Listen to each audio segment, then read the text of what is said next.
Our next presenter is Jamie Good. So Jamie's a keynote speaker, expert facilitator, helping people to connect the dots between today and the future. So please welcome Jamie. So, if I were to ask you this question, what does someone with mental illness look like? What comes to mind? Do you have a picture in your head, a certain type of behavior? What does someone with mental illness look like? Well, I can show you. This is what someone with mental illness looks like. I've been struggling with it since I was a teenager. And my experience in the workplace has shown me that HR needs to walk the talk of mental health and foster mental wellness in the workplace.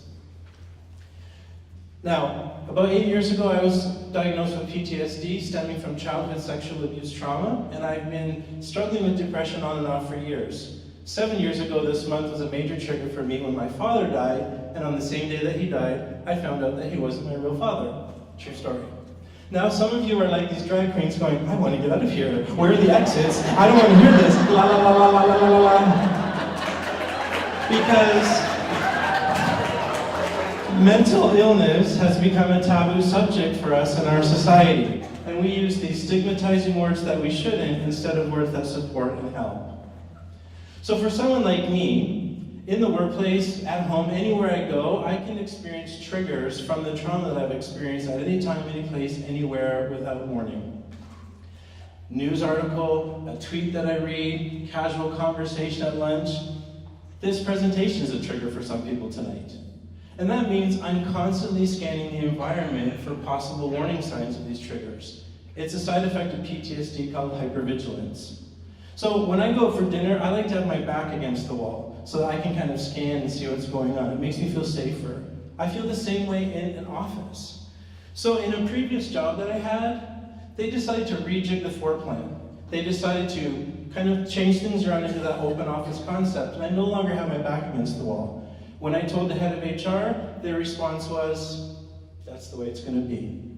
Now, what does this lack of empathy do for us? Brings down the company, brings down the company culture. It brings down the company. When HR is supposed to build up the culture, build up the people, not bring it down like in this photo.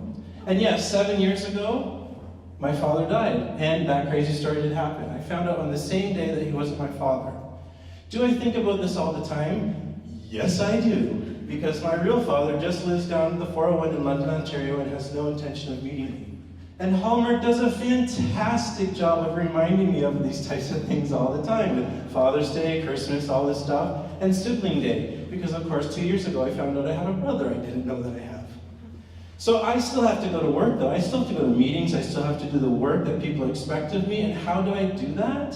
With all of these things, these triggers and all of this happening in my brain. Well, therapy is great, but I'd like to share with you tonight 3 things that have really helped me that I think you can take back to the workplace to help people with mental wellness. Self-care is the first thing. If you're able to take care of yourself well, you can take care of others well. And don't forget, the H in HR stands for human. We are taking care of the humans.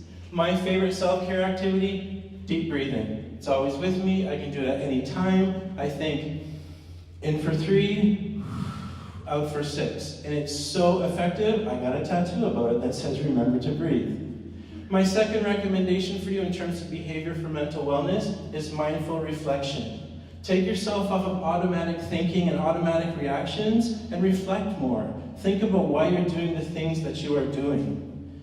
And my favorite activity in mindful reflection is just journaling. I get a pad and a pen, and I get that shit out of my head and down on the paper so that I can focus on my work and the task at hand, and I can understand what things are getting in my way for being my best self.